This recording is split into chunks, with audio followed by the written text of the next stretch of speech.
O primeiro assunto de hoje, gente, é mais uma dessas que deixa a gente boquiaberto, né? Já tem ordem do Supremo, a polícia continua sem poder subir morro, né, no Rio de Janeiro. Tem prorrogação no Supremo que ninguém pode ser despejado. Não precisa ficar pagando aluguel, mas não pode ser despejado por causa da pandemia que já acabou, né? Então, e agora mais uma. O Supremo decidiu em 2010 e virou tema 280, ou seja, todo tribunal tem que seguir aquilo em situação análoga, né? Que uma invasão de domicílio não autorizada torna tudo anulado. Aí, gente, lá em Itaguaí, no Rio de Janeiro, a Polícia Federal entrou num galpão e encontrou 695 quilos de cocaína. E prendeu 3 que estavam lá com a cocaína. Pois agora, com base nesse tema 280 do Supremo, porque não havia autorização judicial, deu-se habeas corpus para os 3 que estavam presos, foram soltos.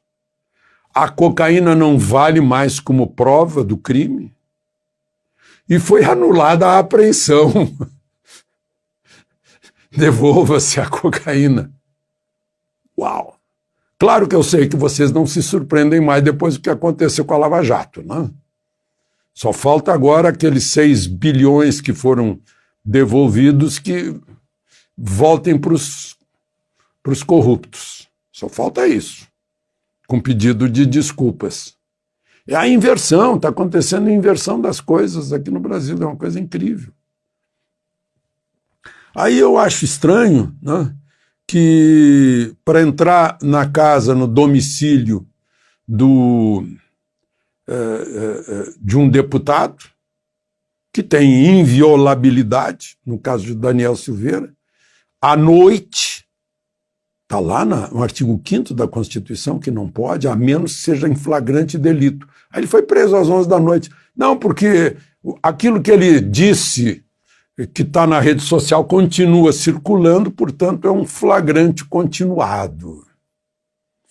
A gente não se surpreende de mais nada, né? Lá para cocaína não pode. Tem que devolver. É incrível.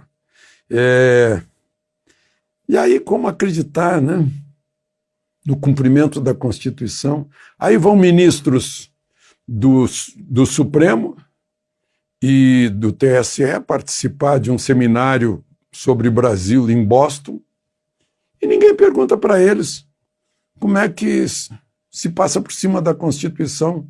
Vai lá o ministro Lewandowski, que diz que o governo é culpado pelo número de mortes, em outras palavras, né? Na pandemia. Negacionismo foi o que ele usou.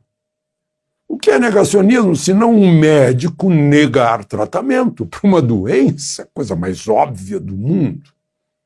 Uma doença que tem tratamento, que se tivesse feito o tratamento, talvez metade só das mortes houvesse aqui no Brasil, mas a verdade chegará clara, cristalina, né? Mas ninguém perguntou lá no seminário. O seminário foi só para ouvir o que se queria ouvir. Seminário para os mesmos, né? É um negócio que eu tenho falado que não adianta falar para os mesmos. Você tem que falar para os contrários e convencer os contrários, ou ser convencido por eles. Dialética, não é isso? É o debate das ideias para buscar a verdade, buscar as luzes.